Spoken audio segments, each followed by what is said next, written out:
In this session of the Purple Coffee Podcast, I'm serenaded by the sweet Aussie tones of the lovely Marianne Cantwell as she talks about saying no to conformity. No. Put it down. Stop it. No.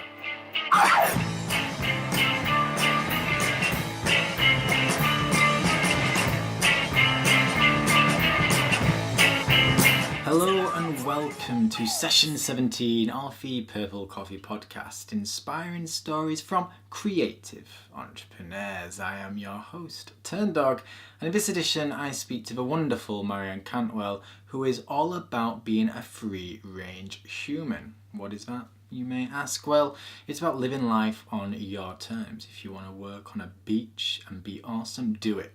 If you want to work from home or in a coffee shop or have a standard job but do it like no one else, well, that is fine too, so long as you do it on your terms and are free like a bird.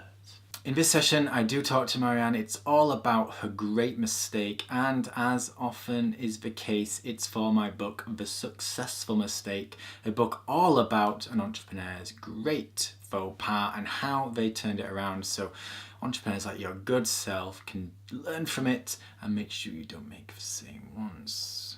Now, we did talk about her great mistake, and it went all the way back to the beginning of her business and how she was trying to conform to those things she felt she had to do. This is something I feel everyone can sympathise with, myself included. When I started out, I got a haircut and I wore the suit and I took the kind of pictures and put them on my website because I felt that's what I had to do. I wanted to come across professional. I wanted brands and businesses to take me seriously, and this is what Marianne talks about in our wonderful and inspiring interview, which I cannot wait to share with you. Yes, she took the pictures she thought other people wanted to see. She used the kind of text speak and jargon she felt she had to use, and she put herself across in a way which was professional and she felt would help her get clients. It was all about one-on-one consultancy, but surprise, surprise, it didn't quite work out, and she was left with that dreaded doubt, which I'm sure you too have felt from time to time. I will have to give it all up and go find another job. It's a horrible feeling to go with, and I'm so happy Marianne shared this story with us.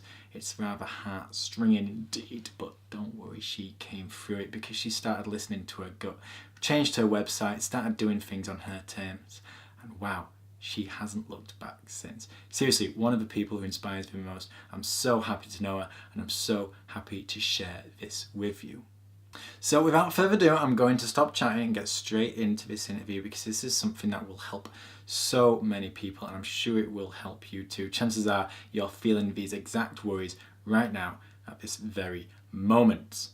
But you may not know who Marianne is. So I created a little bit of a story to help you get acclimatized so you're not just jumping into this interview cold turkey. So here's my little story I wrote on my phone, and I will be reading from it, so don't hold that against me. My memory's not very good.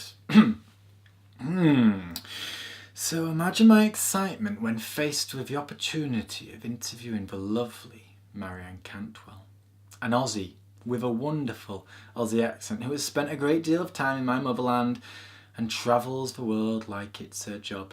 P.S. It is her job. And is blonde and beautiful, and who would generally serenade me with her sweet Aussie tones. Are you kidding me? I did a little dance like this. Yeah.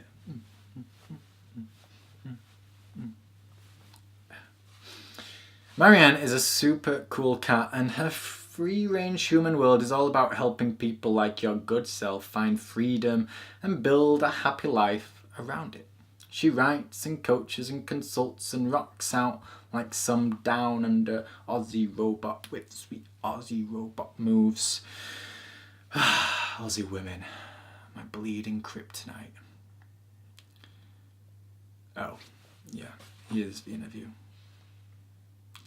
talks to. I'm delighted to be joined this evening by Marianne Cantwell, who is the woman behind Free Range Humans, and that includes a book which is very exciting. It's on my to-read list now and I can't wait to read it. And she's basically just a nomad, like the real nomad. I might be a nomadic storyteller, but she is a true nomad who travels the world. So Marianne, thank you for joining me today.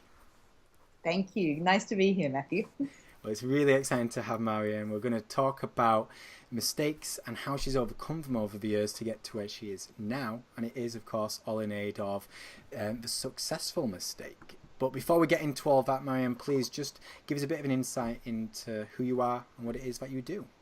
Well, I'm a free-range human, and I've written the book Be a Free-Range Human, which was published this year by Kogan Page. And what I do is I run online courses off the Free Range Humans blog, and those courses help people figure out what they want to do with their lives, figure out how to stand out from the crowd, live life on their terms, and ideally make money doing that. And so that's my main business at the moment. And that's such a big thing these days because there are so many people leaving the job world, you know, wanting to become a freelancer or a blogger or a designer or just someone who can live on their own terms. And it's always good to have someone who's been there and done it, gives them a guiding hand, connects them with other like-minded folk. So yeah, I guess that's the whole idea of Free Range Humans. That's it. It's about living life on your terms. And a lot of my tribe members are people who have never kind of they look like they fit into the conventional job world or into when they were back at school they fit in, but they didn't really. They were always like, I want something more, I feel different. And so the big push of Free Range Humans, it's kind of, there is an element of, you know, quit your job and do your own thing, but what's more important for us and what makes Free Range Humans different is that we're all about doing stuff in line with your personality, doing stuff in line with who you are as a person and standing out from the crowd as a result of who you are, not by following someone else's formula. And that's the underpinning of everything that I do and what my book's about and what the tribe does. And it's very exciting because I can obviously emphasise with this, it was only a year ago that I was doing something similar and leaving the secure job world into the unknown, but building something on passion and that agrees with you day in, day out. You know, it's important for many people, especially in a world where we are so connected and the barriers are so low. True. That is exactly. It's easier than ever, which is perfect for us. And we were just talking before we pressed record about, you know, the online courses versus the real world conference world. And it's just so different. And the profit margin's like, oh my God. It's like a whole story there. Absolutely. Absolutely. Well, on today's interview, we're just going to chat about a particular mistake that you've made along the way, but then how you turned it around and what you've made of it and the lessons learned and everything like that. So please start that tale. Tell us what happened and how you came about. Well, actually, it's related to what I was just talking about. Because when I quit my job, I was working in the city as a sort of a strategy consultant. And I quit my job in 2008. And a mistake I made was that I did every single sensible thing you could think of.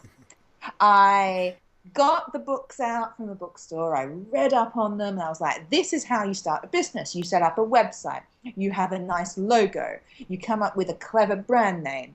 You create good business cards, and then you go out and find clients and you do your thing. And I did all that, and I focused on looking professional. And I looked professional, and I had no clients. And so that wasn't great, because I was like, well, I look professional, but I'm a little bit broke. So I was there in the middle of a recession without a job because I'd left it. And suddenly realizing that this wasn't a game anymore, that it's one thing to sort of talk about creating a business and all that nice stuff. But when you're in the moment, how on earth do you actually pay the bills? Like literally, what do you do? And what I did was I started to panic a bit. And this is where I come to the mistake. The mistake I made was that I thought that I bought into the myth that if you look professional, you get paid for that. And I think it's a myth that a lot of us unwittingly buy into when we're in the job world and looking at going to the business world, or if we're in the business world and a bit struggling, we think, well, let's look at other people's websites. Let's see how they're doing it. Let's see what language they're using. If I replicate that in some form, but make it a bit better, then surely that will work out. And so I was doing all of that. And my background was actually marketing. So it's like, I know this stuff. I totally didn't. And I realized after doing a lot of work on this over the next few months, this was, 6 months into this, like what was meant to be my business. And I was actually making money freelancing in my old field at the moment. So I was just like trying to survive. And I realized the mistake that I was making was that I had entirely removed myself and my personality from my business. You couldn't see a picture of me on the website. And I upgraded it so you could see a tiny, really like bad one kind of hidden on the about page. I'd taken my language out of it. I'd taken any fun elements. I'd taken every single thing that you would get from an interaction with me and stripped it down and looked like the person I thought I should be in order to deserve having clients, in order to deserve to be asked to run those workshops and bring in the money. And so I turned it around. What I did was I looked at what worked for me as an individual, what brought me alive, what situations did I work best in, where did I get best results, all that stuff. And I revamped everything. I started, instead of doing one-to-one coaching, so I was doing another business at that stage. I was doing CVs and interview skills to help people get jobs, which is ironic. And I revamped it. And I was like, we're doing groups. We're just doing groups. I'm just running workshops. I started partnering with people.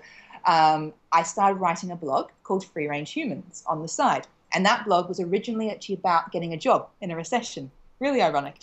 And I started writing that. And I realized that the more I wrote and videoed and created, putting my personality and my humor into it, the more people started wanting to work with me. The more I said, hey, we're not doing one-to-one anymore, we're doing these fun groups, the more people were like, yeah, I want in on that. And in the end, as a result of this, 6 months after that, I was already making money, close to what I'd been making back in my old job. I'd turned around. And by that stage, I dumped my old brand. I dumped the other brand I'd created with my consulting work in my old field. And I went full on in Free Range Humans, which then morphed from a work out what you want to do in your career thing to create business on your terms. And it was only a year after that that we started money making stuff. So we're really organic. But from then on, I had a rule. And the rule was, do not take your personality out of this. Do not listen to anyone who tells you this doesn't look professional, because the people who say that are not usually the people who are actually making money doing something as a free range human. They're usually people on the outside looking in, or they're struggling freelancers. And I dare anyone watching this to go and find examples, because that's what you'll find. And the advice that we listen to is often the mistake, because we listen to advice from people who haven't been there, who haven't done it, and whose lens of what business means is something that's very impersonal. And the reality is that business is with humans, and anything that is successful has to connect with you as a human and them as a human. And so that was my mistake, Matthew. My biggest mistake was assuming that my personality and my style was something to be hidden, when actually it was my biggest advantage, and it's everyone's biggest advantage when you know how to tap into it. And it's such an interesting point, because I think we all kind of submit to conformity at some stage in our life, whether it's peer pressure through friendship or parents or the workplace. But one of the greatest things in business, especially if you're going to be, setting up a rather organic business, which begins with you, Yeah. and that's what a lot of businesses start out these days. You might have employees later down the line, but in the beginning, in the essence, it's you and your little world. And what helps you stand out from anyone and everyone is you. Whether it's the way you dress, the way you talk, the language that you use, the way you just kind of get ridiculously excited for nothing in particular, that's what makes you you. And I've got a chapter in my book on this. I think it's called How to Communicate in an Unsucky Way, which my person let me call my chapter, which is amazing. And it talks about something that Hugh MacLeod, the cartoonist, calls dinosaur speak.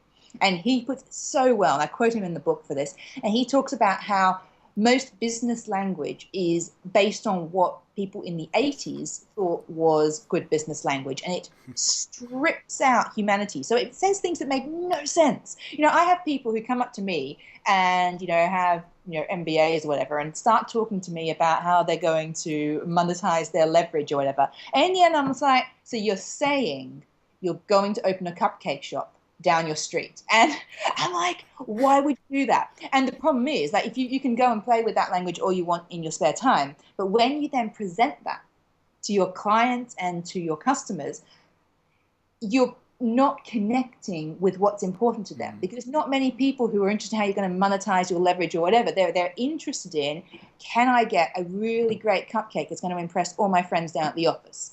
And until you start using that language and connecting with them, and letting them connect with you, you're missing a trick. And that's dinosaur speak. And the whole communicating in an unsucky way, from my mistake, I learned can only happen when you allow yourself to present yourself in a way that you might think might border on sucky, because you're like, what if I get it wrong? What if they look at me and laugh? What if someone tells me, well, you can't possibly work in this field unless you have, these 10 billion qualifications and this fancy logo? What if someone says that? Well, I'd probably now say, well, I don't think that person is the right person to be giving you advice, unless they're doing exactly what you want to do with your exact niche and are exactly the person you want to be, and you're never going to find that anyway. Absolutely. Yeah, it is such a key thing, I feel, because there'll be so many people setting up now and looking at this and going, yeah, I want to stand out. The reason you leave your job in the first place is so you can live life on your terms.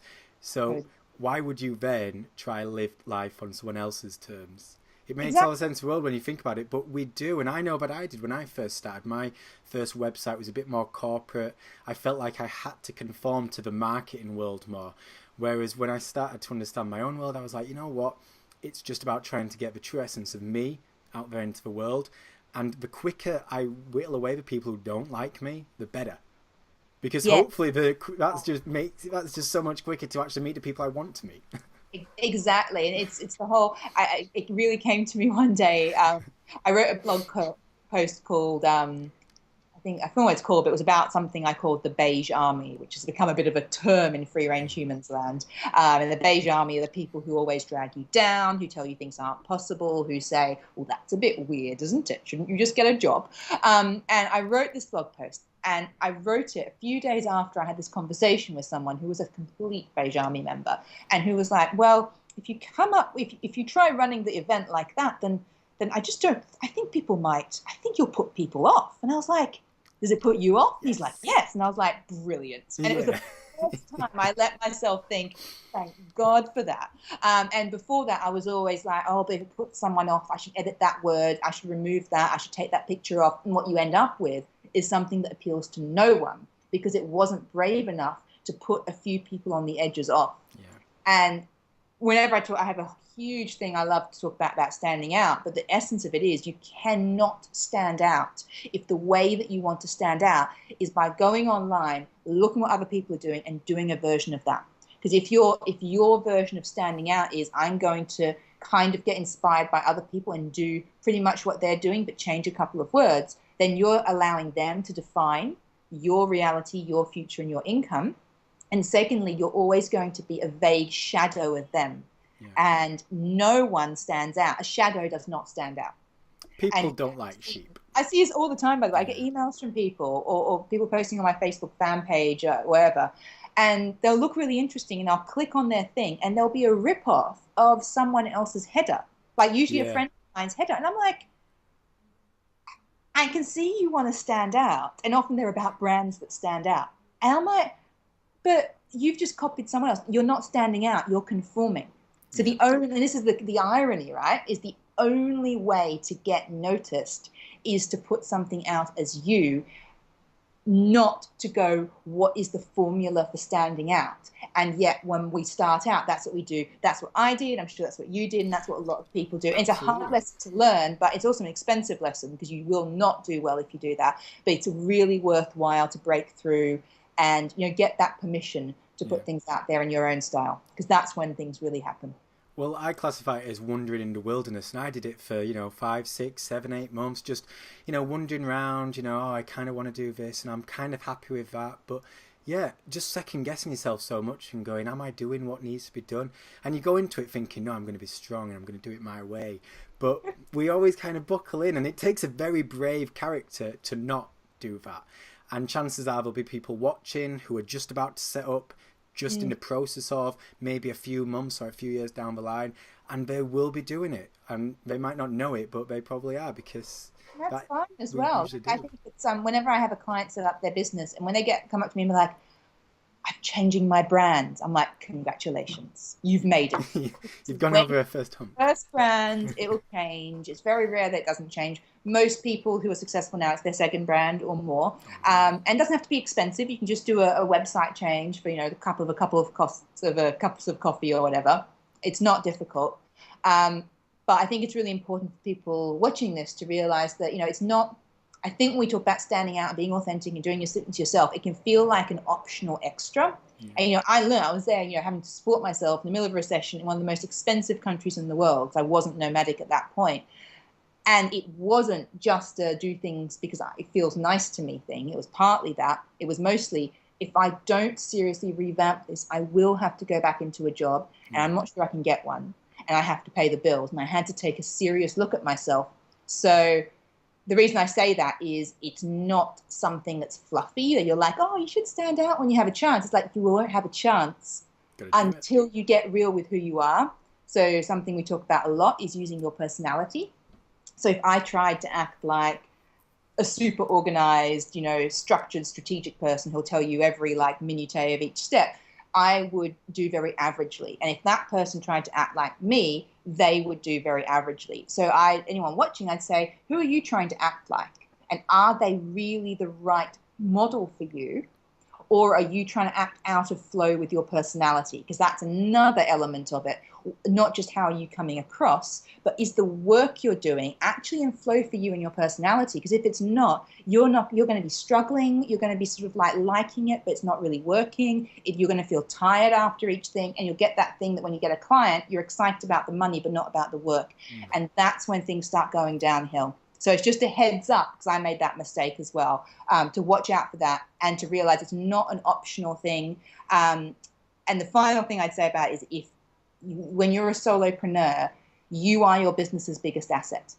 And you wouldn't go and say, I'm buying an expensive tractor and I'm going to use it to make cookies, right? Because that your business's biggest asset is the tractor. You're not going to be like, I'm using that to make cookies. That would be a ridiculous situation. And yet, when we are our business's biggest asset, we're like, well, I don't care if I'm doing something out of flow of my personality. I just need to do it. And you're like, you're using a tractor to make cookies. It might work. It's going to be inefficient, and it's a bad use of your resources. And so that's another way to look at that, overcoming that mistake. Are you making the best use of your resources, your inner strengths, and all that stuff? It's not this fluffy extra. It's actually looking, how can I use my biggest asset in the best way? And luckily, that results in you actually liking what you do as well as being better at it. And it doesn't just become another job. And I'm guessing you've taken this outlook and your personality into everything you do now. We were talking earlier about you running your first kind of real world event, and I'm guessing it's going to be unlike anything you've been to before. You're going to be thinking, right, how can I put myself on it? It's going to be amazing. I'm just brainstorming. I'm just showing you I've just been brainstorming with the person I'm doing it with, and we are so excited running a Bali event, which we've never done before because everything's been online. But of course, the first thing we're asking is, how can we create this thing, not by learning how do other people run retreats, but what do we know needs to be done? What do people need? How do we want them to feel? What would be fun for us? And put that together, and you create, I create this thing called the Free Range Festival, which I still run about once a year.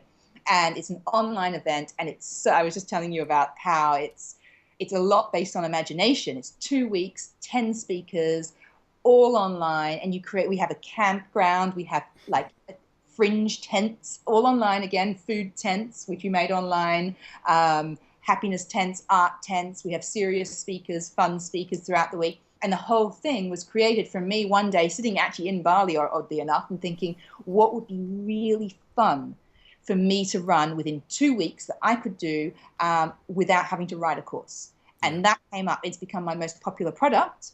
It's both lucrative and incredible fun, and people get amazing results from it. And if I hadn't asked that question, what would be fun for me and fun for them, I'd have just run another course, like everyone else. And yet It's become this amazing thing. And I'm sure your story is really similar as well. But when you ask different questions, you tend to get better answers. Absolutely, and I always stand by the fact that you usually have 90% of the answers, but we rarely ask the right questions. And we have to, meet the right people. We have to, do a bit of living. We have to make some mistakes to actually get to a point of asking the right questions. And I just find it amusing because one of the first things you did before we hit record was grab a yellow scarf, wrap it round, and you're like, well, this will make it all better. This makes it me. I can just see the Bali festival is just going to be like yellow backdrops everywhere. There's so much yellow in my life, it's ridiculous, and so much bunting. There'll be bunting. Absolutely, nice, loving it. So I guess we've covered so much, and it all resides around the idea of conformity and ultimately don't do it, which I think we all know. We all know that conforming's not great. The people who really stand out, whether it's in the art world or music or actors, they're those who do what is expected, but just totally different. And they just stand out because they're not trying to copy other people. They come from them, not. Yeah. And that's really interesting. I have a theory about conformity as well. This is a short one. Is I think when we talk about conformity and non-conformity, it can feel like, well, conformists want to please people and non-conformists just want to buck the system. And I don't think that's true. I think a true non-conformist is someone who is internally referenced, which is a bit of a psychology term, but they get their decisions from what feels right to them. And that might mean that you actually do the same thing other people are doing because that was the right thing to do. A fake nonconformist is someone who says, I'm going to look what other people do and be different just for the sake of it. And I think it's a really important distinction because I know a lot of people watch these things or read these things and go, oh, but, why would you not conform when it's the right thing to do? Or, aren't nonconformists just, there are times where you should conform. I'm like, yeah, if you're a true free-range human, as I call it, then you're not going to be always looking to buck the system. That's not the point. The point is true nonconformity doesn't matter. A true nonconformist doesn't care whether they happen to be going in the same direction as the herd or they happen to be deviating. What they're doing is they're looking at themselves and making the best decision. If that's mainstream, great. If it's not mainstream, that's great. I think that's a really important distinction because otherwise I think people kind of freak out and they're like, oh my God, I need to conform. You're like, maybe you do, but the answer's going to be internal, not external. I hope that makes sense. That's really interesting how you say it because I remember in my ebook series, How to Build an Author House, one of the things I mention the most is, read what the words I'm saying, but don't be a sponge. Like, if it doesn't count for you, just, be a filter it out. Don't like it. You don't have to copy it. You don't have to listen to my words. Take it in, and if you disagree, fantastic. Email me and say how much you hated that section because that's good. It's showing that you're learning. You're comparing it to your own world. You're not just taking it as this God's gospel, which my words never are. No one's words are. You have to read something and filter it out. What I read for you? A post called I think Why Gurus Are Bad for Your Health, which is basically. When people started calling me a guru like about a few years ago, and I was like, "Oh my God, need to write blog posts." Yeah, I got called a guru once, and I was like insulted by it. I don't know if it was classed as an insult or a compliment. I never quite distinguished, but I didn't like it. I was like, "No, gurus are awful." It's like you don't. I think it's a bad idea to have some. My idea there is that there are people who are experts, and you're like, well, if I want to know how to do great. Set up a really great website or something. You're going to follow an expert or say, how do I make money with my blog or whatever. It's great to follow an expert, but don't confuse them with a guru. Like you're following their steps, you're following their attitude, you're learning from them, you might be modeling them. But a guru is someone whose words you take as gospel. Yeah. They're very different things. So yeah. I always kind of take a step back if I see the word guru in their Twitter profile. I'm like, unfollow. Quickly as possible. Yeah, I love that. So, we've covered so much, but before we leave and I let you go and enjoy what looks like a very sunny London, just sum up a few words for someone who's starting out, and especially those who, I guess, like the free-range humans of the world, those who are in a job, maybe just leaving it, and they want to get into blogging or freelancing or just something that they're passionate about, but they can do in their room or in their kitchen or whatever. What would you kind of offer them in terms of advice? I think that there is a lot of advice out there on how to start out, and quite a lot of it is excellent. Some of it's not so great. But even if you got a pile of all the excellent books in the world that people have used and got great results from, not all of them will be right for you. So what I'd really focus on at the outset is get really clear on your personality. So like in my courses, we do a lot of work on personality and assessments and stuff. Get really clear on your profile, who you are as a person, what styles of business or blogging or whatever it might be suit you. And then go out and if to find guidance, find those people who best match those styles and get advice from them. Because if Richard Branson was to get advice from Warren Buffett or Warren Buffett to get advice from Richard Branson, they tried to follow each other's strategies, both of them would be failures because neither of them would have been in flow for them. So the first thing I do is get real with who you are because that's going to actually filter you onto your direction and your best advice. So that hopefully will save you a lot of time in reading. Learn about yourself. Learn you by mind, I guess. That's what it's all about. And it's true. And we all assume that we know our story and we understand what we want. But until you start digging and asking the questions and laying down some foundations, you're just taking it for granted. But we can't do that. We need to actually dig deep because otherwise you're just like fluffing the sky and you will just wander in that wilderness for far too long. I know I did. Very well put. Well, it's been an absolute pleasure, Marianne. So thankful for joining you, and I hope those watching, as I'm sure you have learned a great deal, especially not to conform because you shouldn't do it. So yeah, thank you very much. Thank you. And indeed, thank you for watching. Cheers. And there you have it, folks, another session of the Purple Coffee podcast at an end. And a big thank you to Marianne for being part of both this podcast and the Successful Mistake.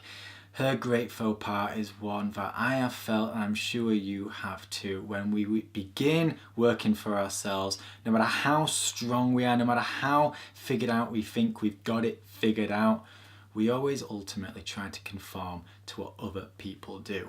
We use the words that everyone else does because we think it will help us connect and come across like a professional human being. We take the kind of pictures we feel other people want to see and we come across like we feel we need to come across. And although this does work for some, in this day and age where it's all about being unique and standing out from the ever increasing effort, wow, you need to take a step back and think, who am I? And how can I make a difference on this world like only I can? This is what Marianne did, and as soon as she did, her entire personality came out. You can see it in her website. You can see it when she writes her emails. When she creates a sales page, it isn't the standard sales page you might see in the standard internet marketing sites that you come across every single day. No, it's done with her little spice of something, and it works. And not only that, it led her to creating the free-range human world. These days, Marianne travels the world and she can run her business from anywhere. She's a true inspiration to someone like me. I love her nomadic lifestyle and she's just a fantastic person. I'm sure you agree. So thank you so much for watching / listening. I hope you've taken a great deal from this interview. And I encourage you to check out Marianne and her links. I've put it on this session's blog page, which if you tippy-tappy in bit.ly/purple coffee 17, you will find all the info you need regarding Marianne and her world, and you will also discover how to subscribe. Oh yes, this may be your first Purple Coffee podcast, but make sure it's not your last. If you like to watch, you can follow the Vimeo channel, whereas if you like to listen, you can subscribe to the iTunes one. And if you want info before everybody else, be sure to sign up to the mailing list. Don't worry, I don't spam nobody. I ain't like that. I'm a nice guy. And I also encourage you to check out The Successful Mistake and get involved now. It's a journey I'd love for you to be part of. And if you believe you can be part of this journey as an entrepreneur yourself, or you know someone you'd like me to interview, get in touch and let me know their names. I'm always open. If I think they're a good fit, I'll be reaching out to them by the email world, like today or yesterday or at least tomorrow. So there you have it. Thank you so much for being part of this. Thank you for dropping by. A big thanks to Marianne. And I shall speak to you soon, you coolest of cats. Well, till next time.